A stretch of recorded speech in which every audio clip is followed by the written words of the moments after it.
I don't know about you, but I'm really struggling with a lot of modern fantasy books right now. Maybe it's just the particulars of my day job and my own tendency to doom scroll, but books about war and conflict are just like super not resonating with me right now because I'm dealing with so much of it in my day-to-day. I want my fantasy reading to actually be escapist, at least right now. So with that in mind, I've pulled together a list of fantasy books that are not centered on war, but that are still excellent, compelling stories. That's not to say that there is no war in these books, but it's not the center, it's not the focus. Number 1, Discworld by Terry Pratchett. When the world feels like it's just way too much, I turn to Terry Pratchett pretty much every time. Discworld's wonderful. Tiffany Aching is in my heart forever. I don't know what to tell you. Bonus points for Discworld in that the one book that does feature heavily around war makes it so absurdist that it ends up just being a really smart critique of conflict and human nature, but B, it's a comedy, and I appreciate that. 2, Howl's Moving Castle by Diana Wynne Jones. Yes, there is a war in the movie, but guess what? The war is an invented addition to the story for the movie. In the book, the castle moves around because of tax evasion. No, I'm not kidding.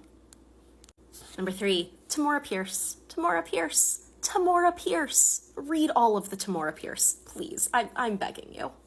My personal preferred series is probably Circle of Magic, but most people that I know start with Song of the Lioness. Number 4, Dragon Riders of Pern by Anne McCaffrey. It is a classic. It is excellent. I will never not recommend it.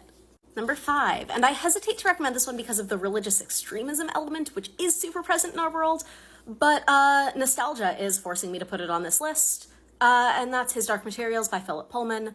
I adore these books. I will never shut up about these books. Read them if you haven't, reread them if you have. If you are in the mood for a proper traditional epic fantasy, I will admit that I am probably going to continue recommending The Name of the Wind and The Wise Man's Fear, and we are all going to collectively acknowledge that Book 3, The Doors of Stone, is probably never gonna happen, and that's okay because the vibes are still really great. Even if that man doesn't know how to write women. Maybe he'll get better at that. Maybe that's why Book 3 is taking so long. Maybe he's learning how to write women.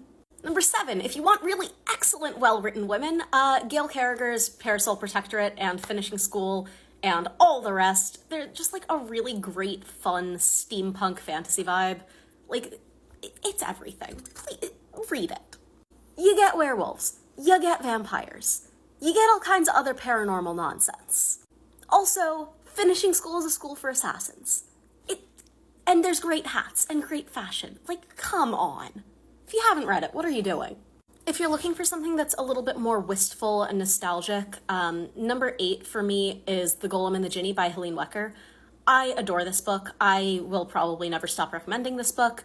And no, it's not centered around war. There is conflict to some extent, but it is not war. And it's a really soft story set against a fairly harsh background of, classism in 19th century New York City. But you know what?